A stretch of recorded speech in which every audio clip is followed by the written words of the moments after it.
জেনেভায় তৃতীয় দফা পারমাণবিক আলোচনা শুরু করতে যাচ্ছে যুক্তরাষ্ট্র ও ইরান। উভয় পক্ষই কূটনৈতিক সমাধানে জোর দেবে বলে আশা করা হচ্ছে।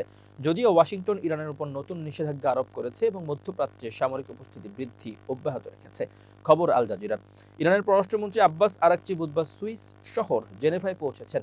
বৃহস্পতিবারের জন্য নির্ধারিত পরোক্ষ আলোচনার মধ্যস্থতাকারী ওমানের পররাষ্ট্রমন্ত্রী বদর আল বুসাইদির সঙ্গে সাক্ষাৎ করেছেন তিনি। জেনেভায় যাওয়ার আগে আরাকচি বলেছেন একটি ন্যায্য, ভারসাম্যপূর্ণ এবং ন্যায়সঙ্গত চুক্তি হাতের নাগালে রয়েছে।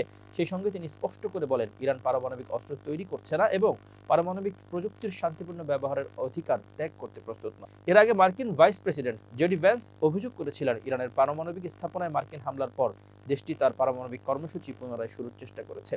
তিনি বলেন, নীতিটি খুবই সহজ। ইরান পারমাণবিক অস্ত্র রাখতে পারে না। যদি তারা পারমাণবিক অস্ত্র পুনর্নির্মাণের চেষ্টা করে, তাহলে তা আমাদের জন্য সমস্যা তৈরি করবে। তিনি আরো বলেন, প্রেসিডেন্ট ট্রাম্প কূটনৈতিকভাবে এই সমস্যার সমাধান করতে চান, তবে অবশ্যই তার কাছে অন্যান্য বিকল্পও খোলা রয়েছে।